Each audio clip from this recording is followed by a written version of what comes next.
I we're just talking about people's journey. So I'm excited to talk to you and talk about your journey and your family's journey. Chagos. Let's talk about you first. Where do I start? So I'm Jemmy. My mother is a Chagossian native. So is my grandmother and grandfather and so on and so forth. So we moved to the UK. My family, my mom, myself, my sister, and one of my brothers. I am one of six. So my mom and three of the children, we moved to the UK in 2003, and we've been here ever since. I left Mauritius, yeah, I was around 11 or 12, so 2003, something like that.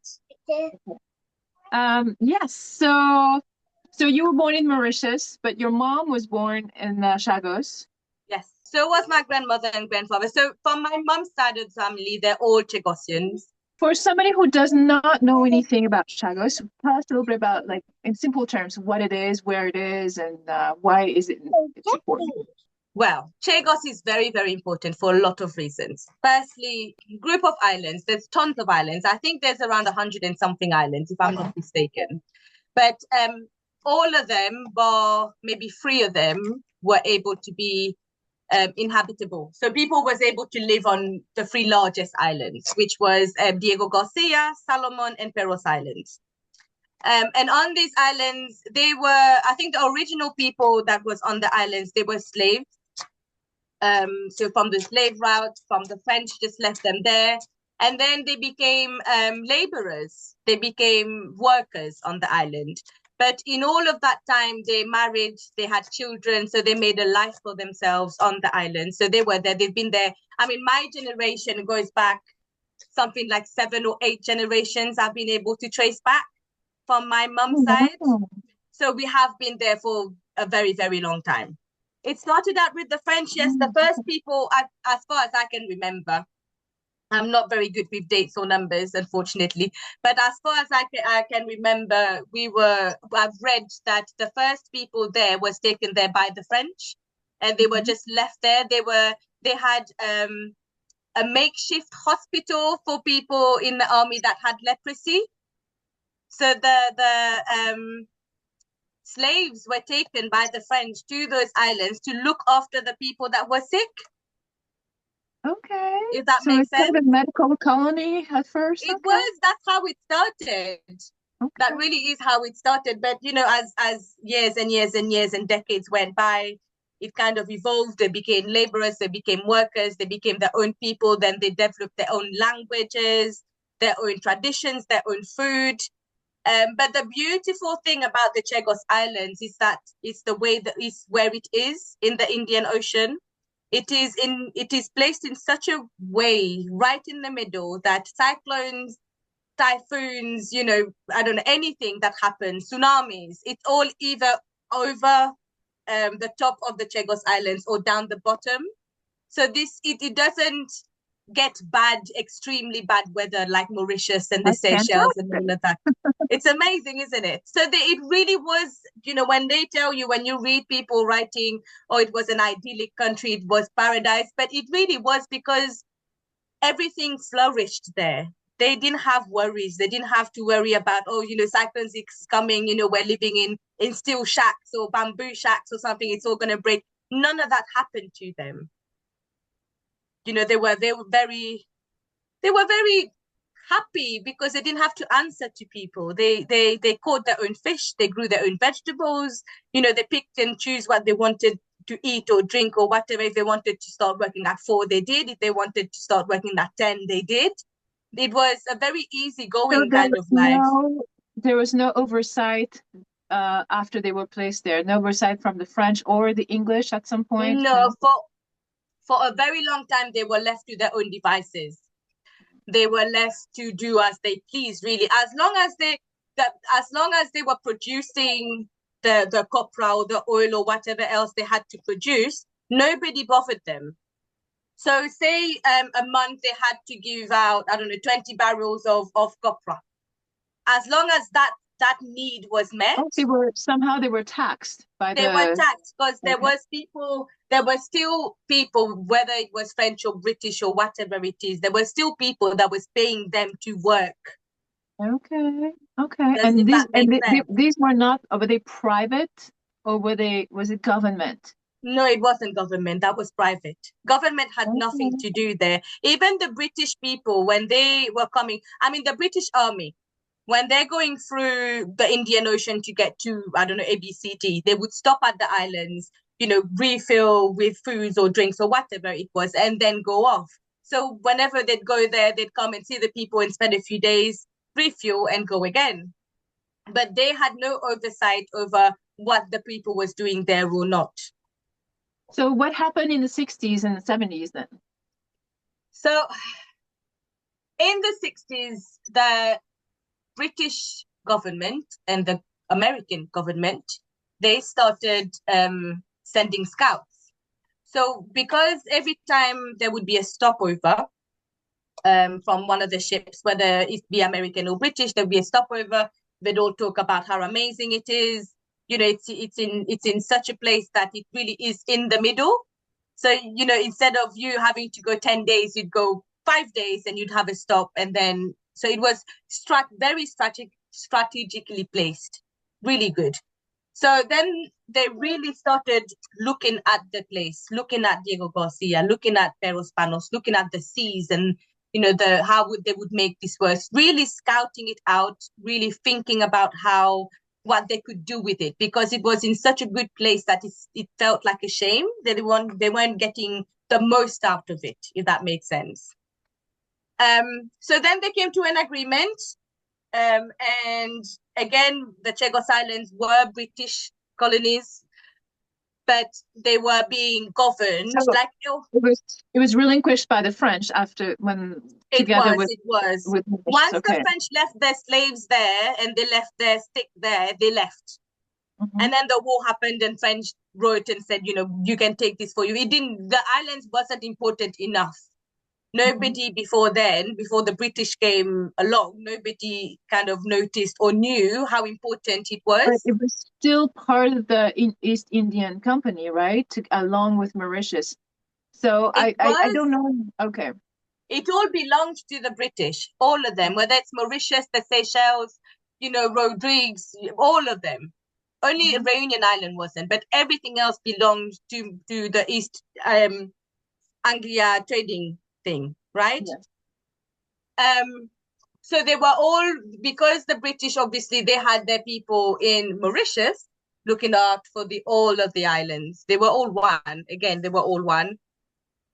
So they then decided, well, Mauritius then started talking about becoming independent because they knew how to sort themselves out. They knew how to trade. They knew how to speak to people, how to make contracts and everything else. I'm assuming, because that's how it says that's how it comes across to me when you read the archives. And then talk started. The British then realized they really, really, really wanted the Chagos Islands. But the British themselves did not have an army that actually needed those islands, but the American did. So they brokered a deal, decided that, in fact, America never said that they didn't need people on the islands. That was all British government. The British government decided, it's better to not have anybody there. Just start from a clean slate. So then, alongside Mauritius getting their independence, giving away, not giving away anything, but taking in those people, agreeing to take in those people. So the people was just exiled from the islands. Their peaceful lives were just taken. Saying, if I'm understanding correctly, you're saying, so as part of the independence agreement, so, and that happened at the same time that the British and Americans were looking at Diego as a military base. So it kind of happened at the same time. So they brokered a deal. Yes. Along with the independence. Yes. Are there records? Because I hear so many. There is a lot of records. They're not so easily accessible. I only accessed them because of an American reporter that I had contact with years and years ago.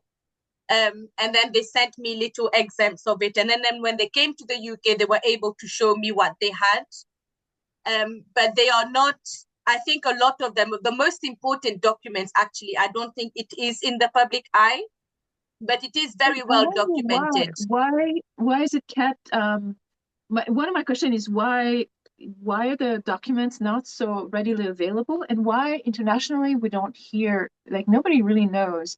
I grew up hearing about Diego, there's a song Ranu Diego and all this stuff, but like nobody really knows the actual deal that was made so that we can make at least have informed opinions. Yes. But this is the thing, the history that surrounds the islands, because they were trying so hard to get everybody, I mean the international world, to fit a narrative that the British wanted.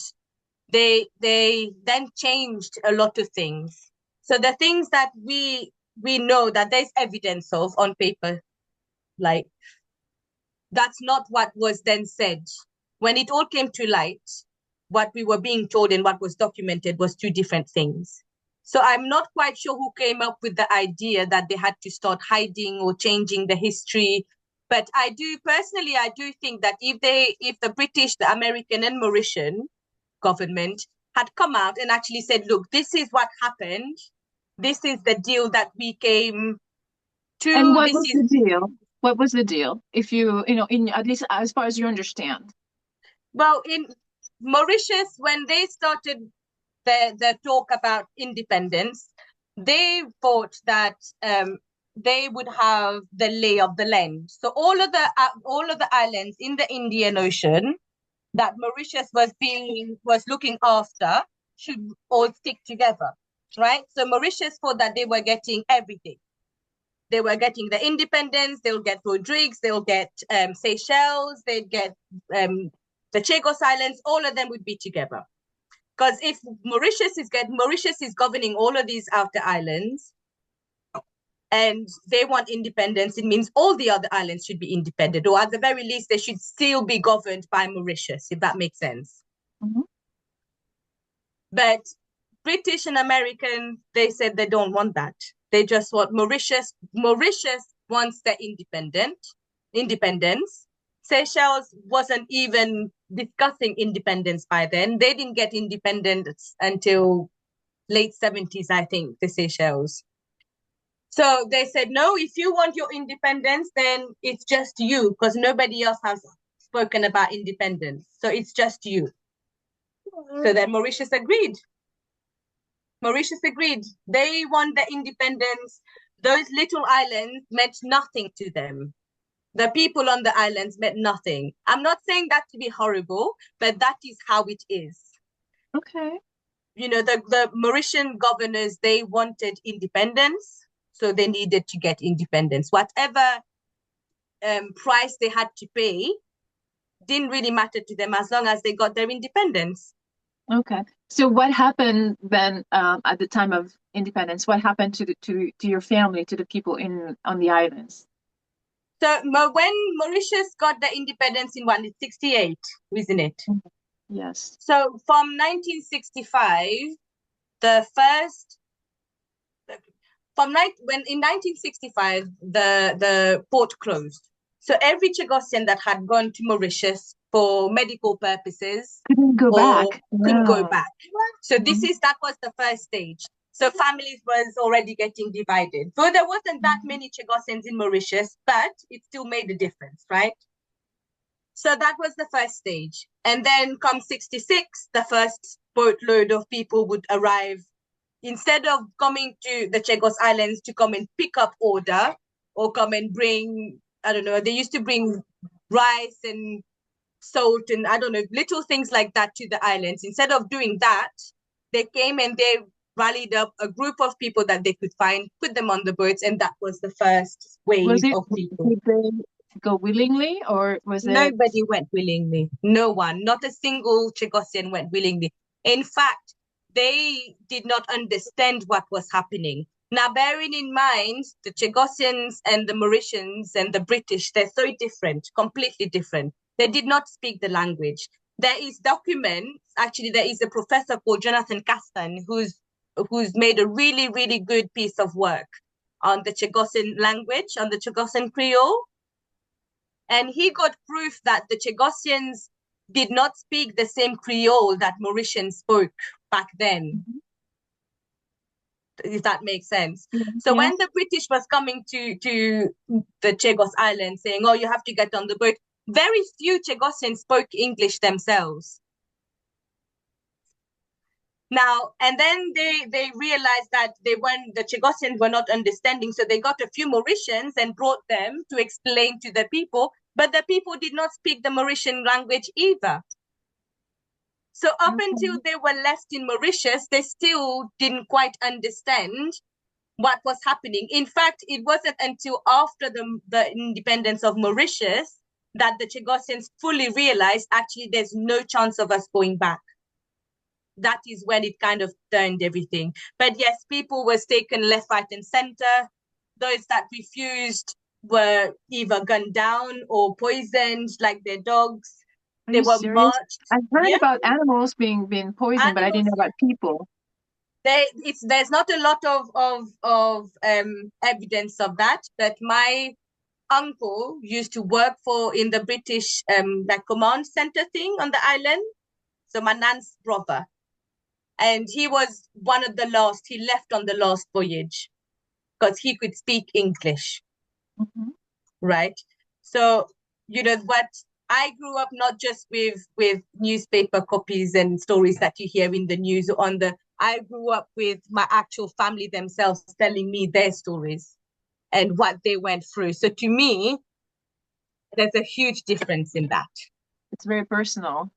It really is. For me, this whole story is it's not just a story. It's not a lullaby that you sing to children to go to sleep.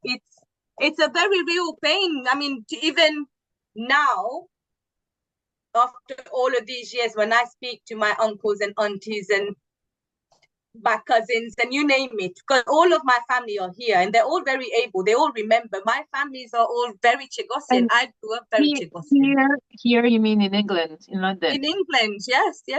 So I hear just so happens my nephew was in London recently, and he told me there's an area where the Chagossians kind of live together. I mean, they have their own little community. We do. I am in Crawley in the southeast England, very close to Gatwick Airport. And in Crawley, there is the biggest community of Chagossians anywhere in the world. There is around 5,000 of us here.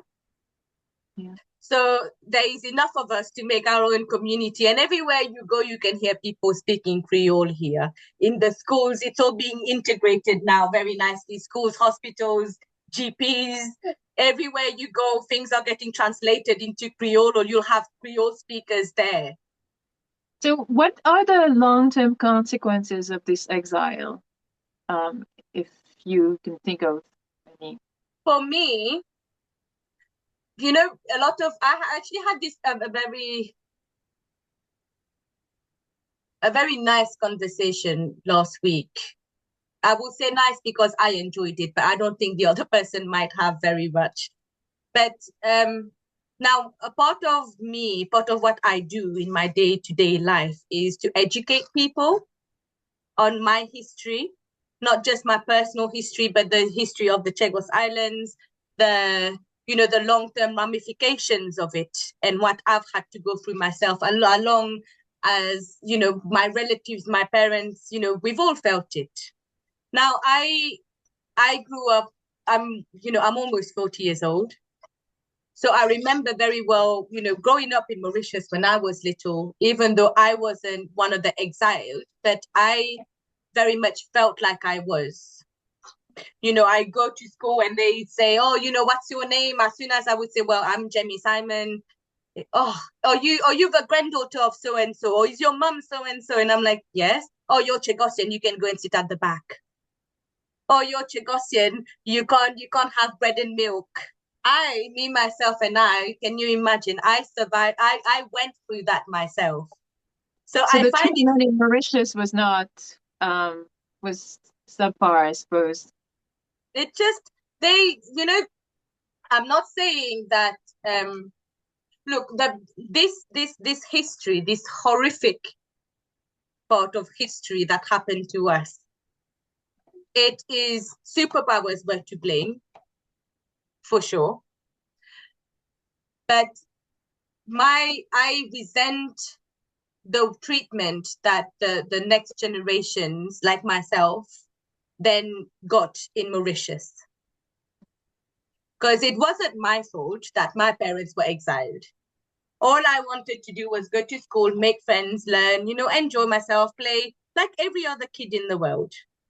But the second that you say that you are Chagossian or you are affiliated with a Chagossian person, you end up, it's like you're the worst of the worst.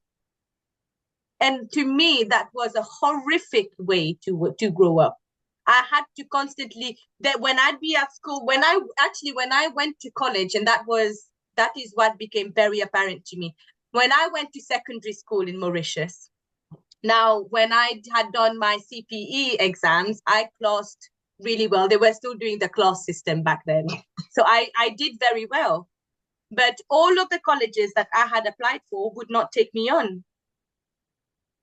So my mom decided enough was enough. So she went and petitioned the mayor of Port Louis and said, look, my daughter's done well. She's done well above average. Why is there no space for me in none of these colleges? I think there was maybe 5 or 6 different colleges, secondary school. All of them refused. Do you see what I'm... Yes. But nobody ever says it to your face. But all you can hear, oh, chi creole sa, chi siloa sa, di pa kononi. But why? That it never made sense to me. So then I start secondary school, and then I realized as long as teachers and peers did not know that I was Chagossian, I was actually liked. I got on really well with people, and then I was able to learn and actually, do something, get on really well. But the second that some teachers would find out that I'm Chagossian, that's it. I'm getting detention. I'm getting bullied. I'm getting, oh, you can't eat here. You have to go and sit there. You can't use this bathroom. You have to go and use another bathroom. And these are very real to me. And then I'm thinking, oh my goodness. So if that happened to me in, 1990s, early 2000s, what happened to my mom and to her mom? How did they make it in Mauritius? Because you cannot tell me if in 20 odd years, people's mentality hadn't changed. I wonder what it was like. So that woke me up. And then I came to this country and decided enough is enough. Things will change. I will make a change. I will make people realize that we are human beings. We did not ask for these things to happen, but it did. We used to have clusters of Chagossians.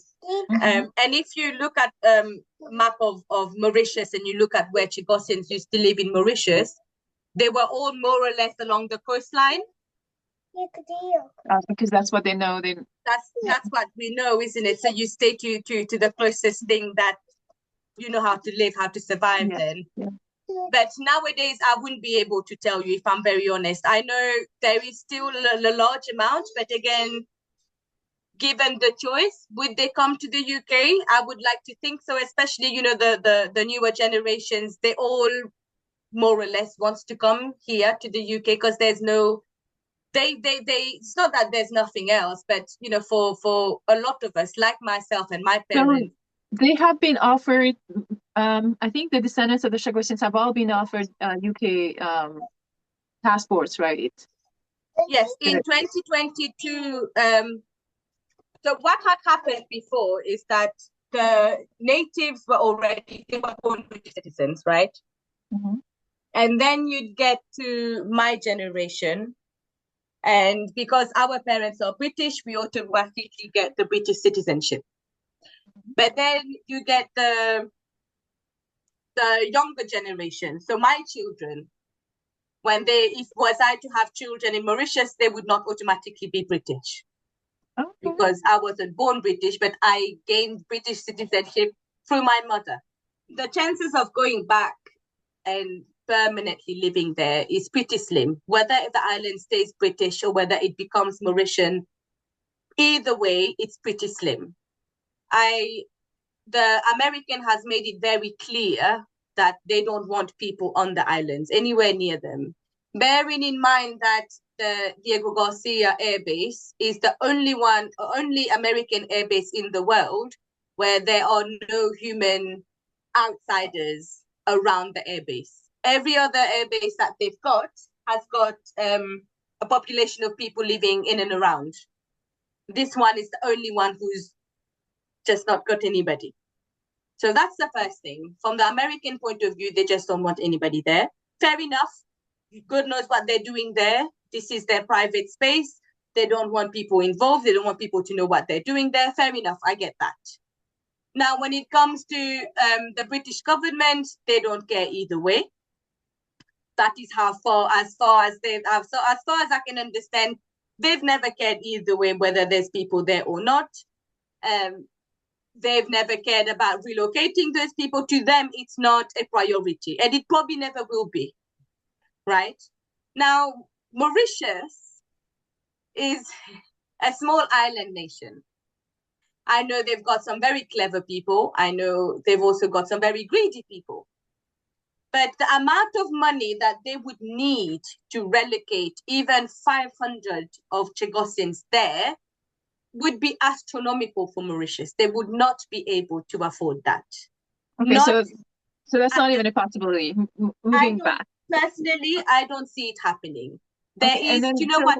I'm still very hopeful. I will. For me personally, if you tell me tomorrow, look, there's a boat there. We've given you some wood and some nails and whatever. You know, go and just live and leave us in peace. Don't ever talk about it again. Just go. I promise you, I would go very happily.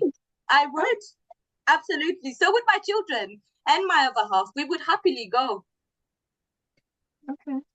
That has never changed from the very first time I heard of the islands. I heard of my home to me up until today. That's never changed. I will always have the hope that one day I can go there and live there. So home to you is the island.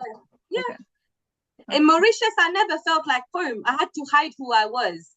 I was born in Mauritius, but I couldn't say that I was of Chagossian descent. So I had to pick and choose. Some days I'd be Mauritian, but then I walk into my house, I am Chagossian. No, you can't carry a Mauritian flag. Oh, you cannot speak like this. You cannot say that. You can't, I was very, very, very much devised into my way of thinking in Mauritius. The amount of time that you spend having to hide who you are, having to hide the way you speak, having to hide what you eat, having to hide the way your hair is, having to hide who your relatives. I got tired of it. And then you move to the UK. Yes, I'm very happy here. Don't get me wrong. Yes, I've made a name for myself. I've made a life for myself. I am very comfortable. But it's not, I wasn't born here. I will never truly be English. I am British. It will never, ever, ever be my real home. It won't ever be. It's my adopted home and I love it. I've got some great family and friends. I've spent more years of my life in the UK than I have in Mauritius. So I do feel a bit more British, I guess, than Mauritian. I haven't felt Mauritian in, I don't know, never. But that Chagossianism inside of me, that is the one constant that I've always had. There's not ever been a question of whether people can question whether I am British, people can question whether I'm Mauritian, but you can't question that I am Chagossian. You can't question that. That is me. So I sense there's a sense of grief that's been passed down through the family. Absolutely. I grew up with my nan, and I'm always saying that. I grew up with my nan, my mom, my dad, grandfathers, my uncles, aunties.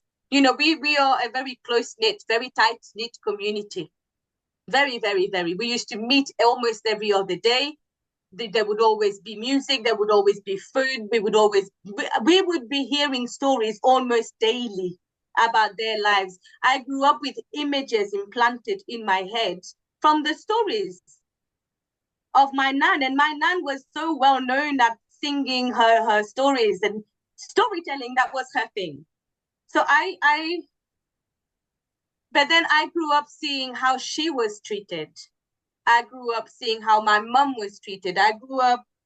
I have a picture actually that I think it's coming from probably your Facebook page that was sent to me. Can I share it if you don't mind? No?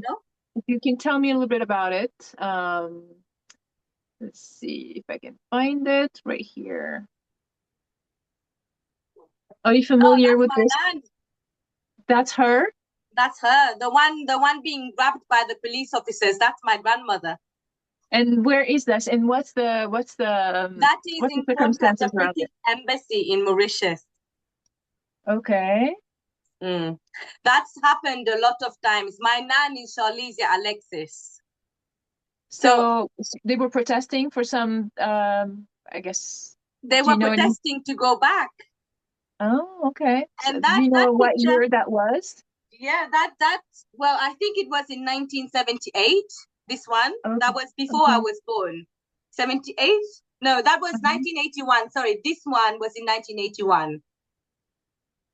Okay. That picture, I think. But this is the thing. My nan was very, very, very, very vocal up until she passed away. Every day she was very vocal about the injustice of it all, about what's happened to her, about the fact that she was bruised, battled, but she was incarcerated, she was, you name it, everything that you could think could happen to somebody that would speak out against a government or something that they felt was not right. It happened to my nan. She's been hospitalized so many times. I grew up seeing scars on my nan that I thought was impossible for a human being to have. She never gave up. She never, ever, ever gave up. Are there anyone living that was born on the island now? Loads. My mom is still alive. No, there's loads of natives. There's loads and loads of natives still. In fact, one of the natives called I can't remember, Alex, I think. He just passed away on Wednesday morning.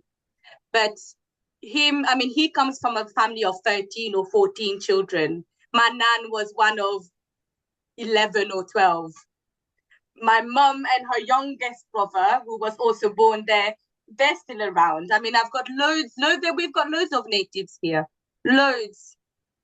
I know we've been talking, but tell me maybe one food that comes from your family that I may not know about that you could share.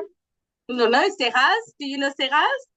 No, I have no idea what that is. Serraz. So Serraz is like a coconut curry. Okay. That's the closest thing I can equate it to. Though they never used curry powder, but they used to use a lot of saffron in their food. But almost everything, whether it be rice or they'd have a cup of tea or they would have curries or anything, would be with coconut milk. Coconut milk was their staple. So Serraz is literally chicken cooked in coconut milk. With very that's fantastic. It's you know what, actually, it is so simple. All of the Chagossian traditional food is very, very simple, very basic. They hardly ever used spices. But it's just so lovely, refreshing, simple food. Thank you so much for spending this time with me. I've learned so much. No, I'm always happy to talk and to educate and to help understand anything, really. I'm happy to talk about the Chagos Islands. It's me. That's what I do. And that's who I am. So, anytime, I'm happy. I hope, I'm happy to have conversations like this. If people's instead of, there's a lot of untruths or fakes out there. There's a lot of make-believes out there. There's a lot of people that says, oh, I know the least best. Oh, I know the history best. Oh, I know this. But in actual fact, you don't know. So I'm happy, like I said, I'm happy to educate and help understand and have conversations about this. In fact, this is what I do on a day-to-day basis. This is my job right now. It's educating organizations about Chagossians and who they are and what they are about and what they're like. Quite a lot of natives. We have a lot of community leaders, people that are helping, people that are changing things for Chagossians here. So All right. Thank you so much. You have a great evening. Thank you. You too.